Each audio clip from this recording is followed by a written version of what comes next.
Hay que considerar que la listeriosis es una importante zoonosis, pero que se presenta de baja frecuencia, y hay que considerar que tiene una elevada tasa de mortalidad. La vía de transmisión más importante es por el consumo de alimentos contaminados con esta bacteria. Está formada, o sea, el género Listeria está formado por bacilos cortos, gram positivos, a veces pueden ser cocoides, no capsulados ni esporulados, y son aerobios y anaerobios facultativos.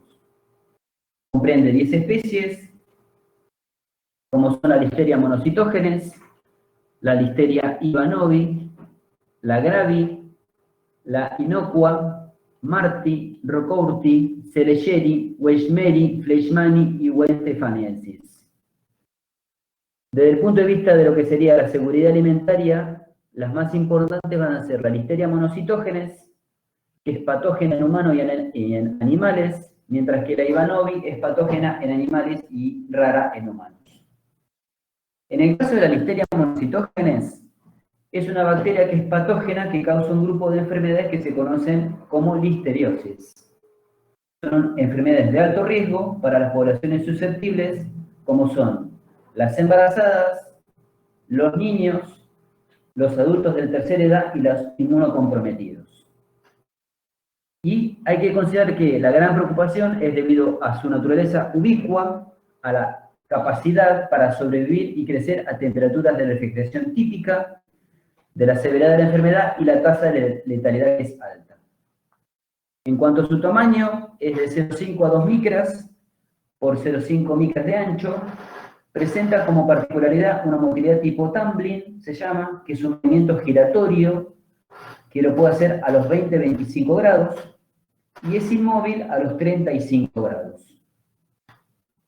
Es catalasa positivo, es betemólisis, o sea, es betemolítica, produce filamentos de actina, se llaman cola de cometa, que le permiten moverse dentro del citoplasma de la célula.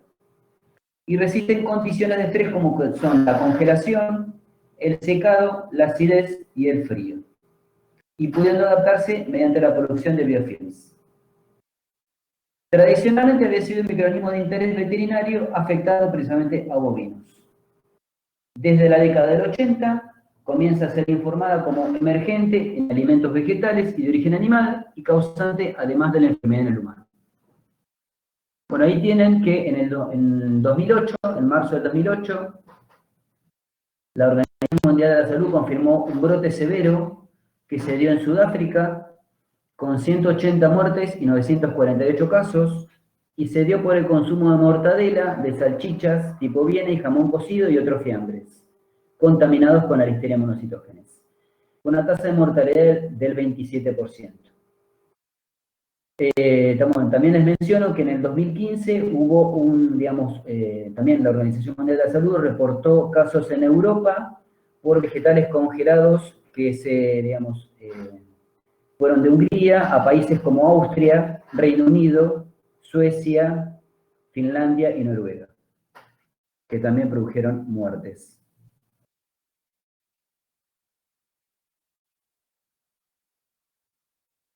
En el caso de la epidemiología, lo que es la Listeria monocitógenes se ha aislado de varias especies de mamíferos, aves, peces, crustáceos e insectos, pero el principal hábitat es el suelo y la materia fecal en descomposición, donde sobrevive y crece como saprófito. Debido a su amplia distribución, tiene muchas oportunidades de contaminar lo que son los alimentos en los distintos pasos de la producción alimentaria, siendo la vía más frecuente por la que el humano adquiere la infección. O sea, generalmente es por los alimentos. La listeriosis puede presentarse esporádicamente o en epidemias o en ambas situaciones. Los alimentos contaminados son vehículos de transmisión. En cuanto a los alimentos más frecuentes implicados, tenemos la leche, el queso, los vegetales frescos, el pollo, las salchichas, los fiambres y los pavos. En cuanto a lo que sería la patogenia, una vez que ingresa al organismo, la Listeria monocitógenes es fagocitada por los macrófagos y se va a empezar a producir una toxina, que es la listeriolicina, que es citolítica y hemolítica y actúa como un factor de virulencia. Esta toxina se secreta a un pH bajo y bajo concentración de hierro, y condiciones presentes en el interior del fagocitosoma, y luego se fija el colesterol.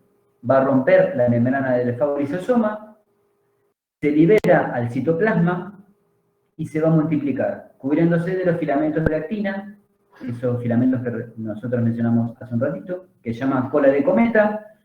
Se mueve a producir más toxina y otras proteínas e infecta a nuevas células. Eso sería brevemente la patogenia de la listeria.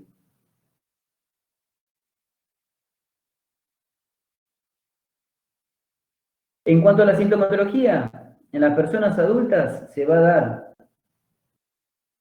cuando tienen casos de bacteriemia, se puede dar también con meningoencefalitis secundaria a la bacteriemia, una mortalidad que puede llegar hasta un 30%.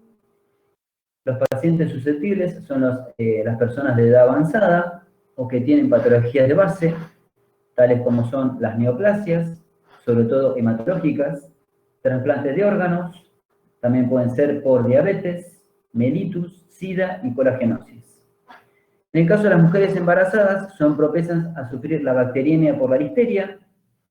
Suele producirse en el tercer trimestre del embarazo y puede cursar con un cuadro pseudogripal de evolución favorable. Es poco frecuente el desenlace fatal de la madre, pero si no se trata, si no se hace un tratamiento, se puede llegar a producir una amnionitis e infección fetal y puede terminar con un aborto, con alumbramiento de lo que sería el nene muerto, o un parto prematuro de un neonato infectado con un cuadro denominado granulomatosis infantiséptica, que va a estar caracterizado por la formación de abscesos o granulomas, y que van a estar en hígado, en pulmón, en vaso, en riñón, en cerebro, y que puede llegar a terminar con la muerte aproximadamente en un 100% de los casos.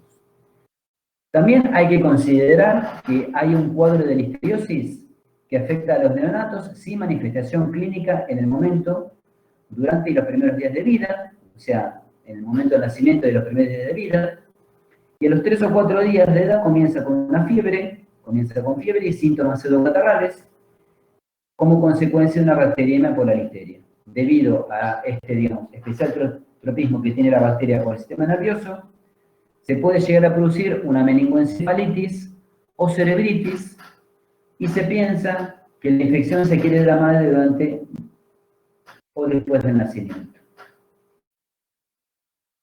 También hay que considerar que se han descrito formas no invasivas que ocurren usualmente vía intestinal, y la enfermedad puede manifestarse como una gastroenteritis febril leve, con aparición de diarrea, náuseas, fiebre, dolor de cabeza, fatiga y mialgias dentro de las 9 a 32 horas. También podemos tener formas localizadas que afectan piel y globo ocular, y se pueden dar en caso de los trabajadores de los mataderos o veterinarios y otras personas relacionadas con los animales. En este caso no existe una bacteriemia previa y la infección se produce por contacto directo con tejidos o animales contaminados.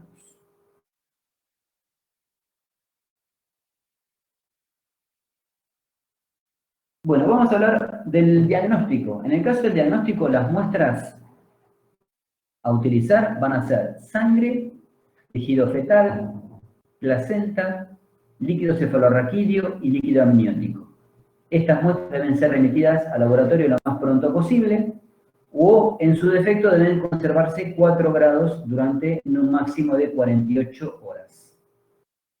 Y deben ser estas muestras inoculadas directamente en los medios habituales como el agar sangre. Las muestras de agar sangre pueden inocularse en cualquier sistema de cultivo. Para los estudios de los portadores, las muestras de heces son más productivas, siendo inoculadas en un medio de enriquecimiento selectivo de los que existen diversas formulaciones. Las muestras no estériles pueden conservarse a 4 grados durante 24 o 48 horas. Este tipo de muestras, como son lo que serían las muestras alimentarias, deben ser también enriquecidas con medio selectivo para listeria antes de sembrarse en placa. Tradicionalmente se han usado un método de enriquecimiento en frío, utilizando un caldo de enriquecimiento no selectivo mantenido a 4 grados durante 2 o más meses para su posterior subcultivo en placas. En los últimos años se han desarrollado distintos métodos de enriquecimiento selectivo con los que se consigue una reducción importante en el tiempo para su aislamiento. Entonces, lo que les mencioné recién, fíjense que ahí tienen una marcha, o sea, hay un montón de marchas. Esta es una marcha para muestras de alimento, donde vamos a tener, primero lo que tenemos que hacer es una siembra en un caldo de enriquecimiento, que les mencioné recién, que es un caldo de enriquecimiento a ferlisteria. Después lo que tenemos que hacer es un aislamiento en medios selectivos. Fíjense que los medios selectivos pueden ser un agar Oxford, también el MOX, que es el Oxford modificado. También lo podemos hacer en LPM, que es el agar litio feniletanol moxalactam. Una vez que hice yo el aislamiento de medios selectivos, lo que tengo que hacer es la selección de las colonias sospechosas en un agar tripticasa soya con extracto de levadura. Y por último, una vez que hice la selección de esas colonias sospechosas, lo que tengo que hacer es la identificación y tipificación, pruebas bioquímicas y las características típicas.